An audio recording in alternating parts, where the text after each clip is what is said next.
Hi, my name is Anupama Gupta, and in this lecture, I'm going to discuss on one of the much discussed and sensitive topics of the Indian Constitution, that is mercy petition. Now, before going into the topic, we will be discussing in our further lecture on these subtopics. As you can see here, introduction, meaning, underlying principle, Article 72 and 161 will be discussed in detail. Then, what are the grounds, the nature, procedure, the effect, and the principles which have been laid down by the Supreme Court of India, whether it is subjected to judicial review, the differences between the power of the president and the governor on this aspect, and what are the relevant case laws. These are the things which we will be discussing in our further lecture. Then, coming to the introductory part, now, as you have heard about the mercy petition in the case of Nirbhaya rape case, you might have witnessed the delay tactics which have been played by the council for the convicts also. So, what is this exactly, the mercy petition? This is actually an extraordinary power which is conferred by the Indian Constitution to the executive. Now, executive means both the president as well as the governor here. So that's why Article 72 deals with the extraordinary power with respect to the President of India, while Article 161 deals with this power in respect of the governor of a state. And this mercy petition is also called the pardoning power or the clemency petition. Now, before understanding the concept, there are certain terminologies which have been used under the articles, and they are like pardoning. And what is the difference between them? Just quickly going through these terminologies, the difference between these terminologies, we can see pardoning means the absolving the offender from all punishments or resigns both the sentence and the conviction, यानी कि पूरी तरीके से उस punishment से छुटकारा पाना, cancel होना, right? That is called pardon. Resign का मतलब होता है टू कैंसिल और रिवोक. आपने सुना होगा कॉन्ट्रैक्ट में resign, rescission, resigning the contract, revoke, खत्म कर देना. कम्यूट का क्या मतलब होता है? हायर पनिशमेंट से लोअर पनिशमेंट में कन्वर्ट कर देना, यानी कि डेथ सेंटेंस अगर मिली है तो उसको लाइफ इम्प्रिजनमेंट में चेंज कर देना, right? That is commutation. Remission, remit करना मतलब अमाउंट ऑफ सेंटेंस को कम कर देना without changing the nature of the और the character of the sentence. जैसे 10 years life imprisonment, sorry 10 years rigorous imprisonment को 6 years ऑफ रिग्रेस इम्प्रिजनमेंट में कन्वर्ट कर देना. रेस्पाइट का क्या मतलब होता है? डिग्री ऑफ पनिशमेंट को स्पेशल ग्राउंड्स पर रिड्यूस कर देना. स्पेशल ग्राउंड्स यानी कि जैसे ओल्ड एज है या प्रेगनेंसी जैसे ग्राउंड्स हो सकते हैं. स्पेशल ग्राउंड्स हैं जहाँ पे डिग्री का मतलब क्या है? रिगरस है अगर तो उसको सिंपल में कन्वर्ट कर देना, दैट इज रेस्पाइट. एंड एक वर्ड है रिप्रीव. रिप्रीव क्या होता है? रिप्रीव होता है स्टे या temporary suspension of execution of death sentence. So this is actually to afford some opportunity or some time to the convicted person, so that if he has any alternative remedies, he may sought for those remedies. तो ये आपकी basic terminology है जो आपको article 72 and 161 में देखने को मिलेंगे. Now, coming to the meaning, this is actually the last legal or the constitutional resort which is available to any death row convict. And it is actually a petition which is filed before the President of India or as the governor, or the governor as the case may be, after exhausting all his other legal options on the grounds of inadvertent error committed by the court, or where harsh punishment than the act of the offence has been awarded to the convict. So at this stage, the executive steps in to rectify the mistake of the court, resulting in either the complete absolvement of punishment और reduction in sentence. तो यहाँ पे आप देख सकते हैं कि ये लास्ट लीगल रिसॉर्ट होता है जो कि अवेलेबल होता है कन्विक्टेड पर्सन को, और ये प्रेसिडेंट या गवर्नर के सामने जाते हैं इसमें, और एक्सॉशन जहाँ पे उसकी जो बाकी की रेमेडीज हैं जैसे रिव्यू पिटिशन हुआ या क्यूरेटिव पिटिशन हुआ वो भी अवेलेबल जब नहीं रही तो मर्सी पिटिशन के लिए जाता है. और ये कौन से ग्राउंड्स पे जाता है? जहाँ पे कोर्ट के द्वारा कोई इनएडवर्ट या एडवर्टेंट का मतलब होता है एक्सीडेंटल एरर, कोई ऐसी मिस्टेक हो गई है जो एक्सीडेंटली हो गई है जो कोर्ट ने ध्यान नहीं दे पाए थे, तो उन केसेस में अगर ऐसा एरर हुआ है, या फिर जहाँ पे जो पनिशमेंट दी गई है वो हार्श दी गई है as compared to the act of offence, जितना हार्ड, जितना ग्रेव वो एक्ट नहीं था उससे ज़्यादा हार्श पनिशमेंट मिल गई है, तो उस केस में भी उसको मर्सी पिटिशन डालने का एक रेमेडी है। और तीसरी चीज़, जब ऐसा कुछ होता है जो ऊपर के ग्राउंड्स मैंने बताए हैं, इन ग्राउंड्स पे एग्जीक्यूटिव स्टेप इन करता है, आता है, and it is to rectify the mistake of the court. And उसका रिजल्ट क्या हो सकता है? Either the complete absolvement of the punishment और रिडक्शन इन सेंटेंस। या तो रिड्यूस कर दी जाएगी सेंटेंस, या फिर कंप्लीट एब्सॉल्वमेंट ऑफ पनिशमेंट, यानी कि डेथ सेंटेंस दी ही नहीं जाएगी और उसको लाइफ इम्प्रिजनमेंट में कन्वर्ट कर दिया गया। So this is what mercy petition is.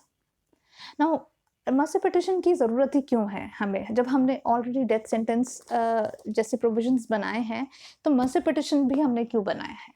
ये इसीलिए बनाया है क्योंकि हम हर एक सिविलाइज्ड सोसाइटी की अगर हम बात करें तो ये नियरली सारी सिविलाइज्ड सोसाइटीज़ में इस तरीके की पावर्स हाईएस्ट अथॉरिटी को दी जाती हैं।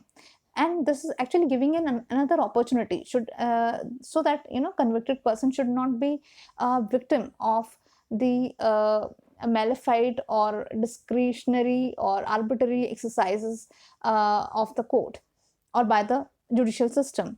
And it is also founded on the consideration of the public good to be exercised on the grounds of public welfare, which is the legitimate objective of all punishments. So, without such a power, a country is imperfect, deficient in its political morality, and it is actually an act of grace and humanity in course of law, and which cannot be claimed as a matter of right or privilege. So these are the underlying principles. Then coming to Article 72, मैंने कुछ चीज़ों को यहाँ पे highlight किया है, where the power of president is in respect of 3 things. तो पहली चीज़ है ऑब्वियसली हमने जो बात की थी पार्डनिंग के अलावा बाकी की भी suspension, रेमिशन and commutation of sentences. और ये पावर्स किस किस रिस्पेक्ट में हैं? 3 चीज़ें बड़ी इंपॉर्टेंट हैं यहाँ पे जो हाईलाइट भी की गई हैं। That is in all cases where the punishment और sentences is by a court martial.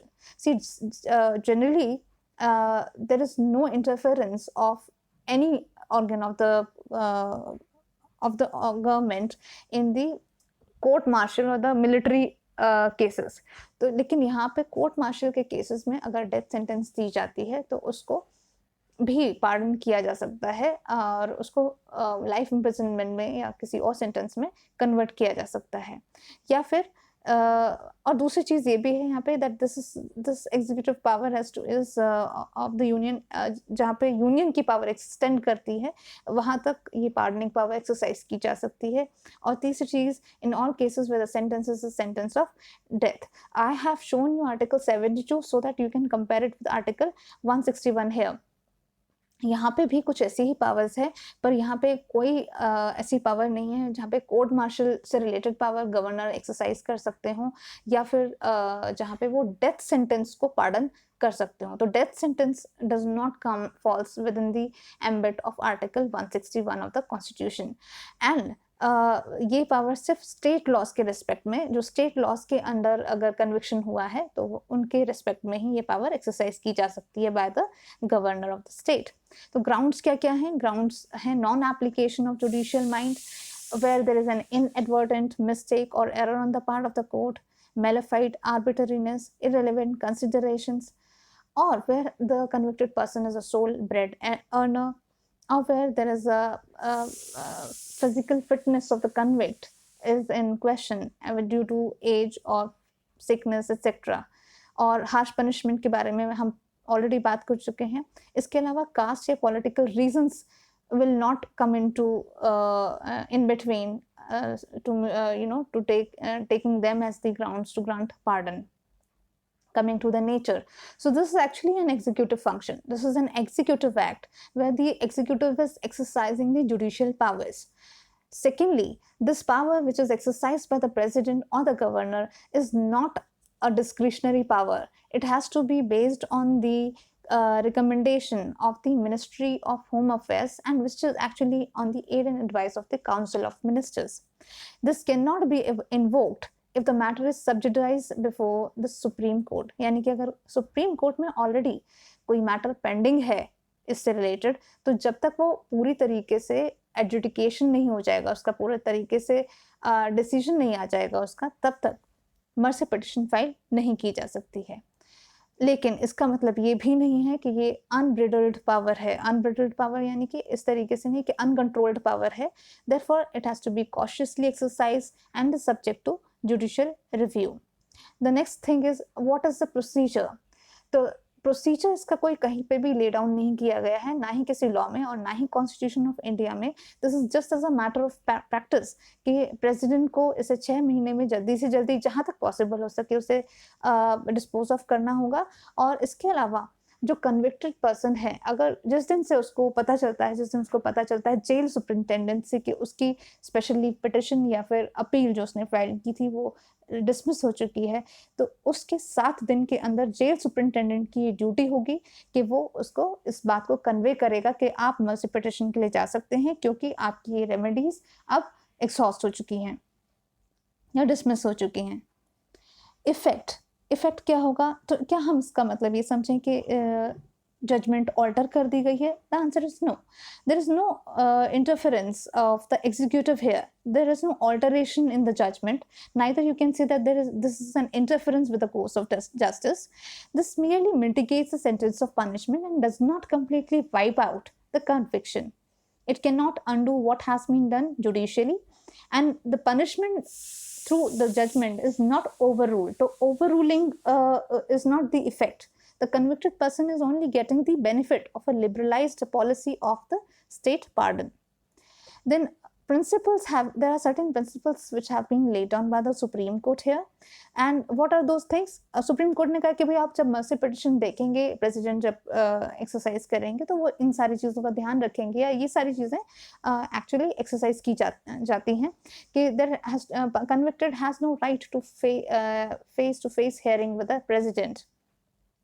दूसरी चीज़, प्रेसिडेंट की प्रिविलेज है कि वो जो भी एविडेंस आया है उसको देख सकें, लेकिन एट द सेम टाइम ज़रूरी नहीं है कि उनका कोर्ट के जैसे वही ओपिनियन हो जो कोर्ट ने लिया था। वो अपना डिफरेंट ओपिनियन भी एक्सरसाइज कर सकते हैं, ले सकते हैं। प्रेसिडेंट की जो एडवाइस है वो अगेन मैंने जैसे आपको पहले भी बताया, it is on the basis of the council of ministers, and the supreme court is not bound to lay down any specific rules for the use of power by the president. कोई ऐसे कोई specific rules नहीं बनाए हैं कि president को ये करना है, ऐसे करना है, ये डिसाइड करना है। This is not the thing which has been imposed upon the president or the executive, as the case may be. Now, if an appeal for mercy petition is rejected by the president, then second appeal for the same is not allowed. Judicial review, क्या इसका judicial review हो सकता है? Mercy petition जो हमने president के सामने डाली है और उन्होंने कोई डिसीजन दिया, तो क्या हम ऐसा कर सकते हैं उन केसेस में कि जुडिशियली रिव्यू किया जा सकता है? जनरली ऐसा नहीं होता है, लेकिन एक्सेप्शनल केसेस में ऐसा भी देखने को मिला है जहाँ पे अगर प्रेसिडेंट ने कोई डिसीजन आर्बिटरी ग्राउंड्स पर दिया है, इरेशनल है या मैलिफाइड है या डिस्क्रिमिनेटरी है, और which is in absolute disregard of the final cannons of the constitutionalism, in those cases yes, that can be definitely judicially reviewed. In fact एक क्वेश्चन यहाँ पर ये भी आता है, तो क्या ग्राउंड रीजंस देने पड़ेंगे प्रेसिडेंट को? See again, constitution does not specifies that he has to give written reasons, but it must be there practice में। इन प्रैक्टिस रीजंस क्यों नहीं होंगे? आप जो भी डिसीजन दे रहे हैं उसका रीजनिंग तो होनी चाहिए ना, अदरवाइज वो आर्बिटरी माना जाएगा। तो रीजनिंग्स बेशक कहीं लिखा नहीं है, लेकिन रीजंस जरूर होने चाहिए जो भी प्रेसिडेंट ऑफ इंडिया ने या गवर्नर ऑफ द स्टेट ने डिसाइड किया है। डिफरेंस मैं आपको ऑलरेडी बता चुकी हूँ उसके ऊपर, so will not go into detail in this respect here. Then relevant case law, कुछ केस लॉ जब हमने अभी निर्भया का केस भी देखा था, और इसके अलावा भी थोड़े से रीसेंट केस लॉ, कुछ रेलेवेंट केस लॉज हैं यहाँ पे। जैसे केहर सिंह के केस में एक्चुअली मर्सी पिटिशन की स्कोप के ऊपर डिस्कशन हुई थी, और ये बोला गया था कि किस तरीके की पावर है ये। तो ये कहा गया कि this is of widest amplitude. Widest amplitude means it is not just confined to a particular kind of cases, और सिर्फ यही डिसीजन लेना है, ऐसे ही लेना है, ऐसे ही करना है। This is not the foundation upon the president और the governor, as the case may be. इसी तरीके से देन हरबंस सिंह का एक बड़ा ही इंपॉर्टेंट केस यहाँ पर आया है, जिसमें आपने अगर सुना हो रिसेंटली, तो यहाँ पे ये कहा गया था कि जहाँ पे बहुत सारे जो को एक्यूज थे और उनका कन्विक्शन हुआ और सबको डेथ सेंटेंस मिली है उनमें, तो डेथ सेंटेंस उन सबकी एक साथ एग्जीक्यूट की जाएगी, ना कि अलग अलग की जाएगी, राइट? तभी आपने देखा होगा इतना डिले हुआ निर्भया के केस में भी एग्जीक्यूशन में। शत्रुघ्न चौहान का भी एक केस था, ये भी काफ़ी इंपॉर्टेंट था, और इस केस में क्या कहा गया था कि अगर आज मर्सी पिटिशन डिसमिस की गई है प्रेसिडेंट के द्वारा, राइट, तो उसके ऐसा नहीं है कि आज मर्सी पिटिशन डिसाइड की गई है और कल ही उसका एग्जीक्यूशन हो जाएगा, यानी कि कल ही उनको हैंग कर दिया जाएगा। तो उनको 14 दिन का टाइम दिया जाएगा, कन्विक्टेड पर्सन्स को 14 दिन का टाइम दिया जाएगा, और उसके बाद ही उनकी जो डेथ सेंटेंस है उसको एग्जीक्यूट किया जाएगा। So this is all about the mercy petition. Thank you very much.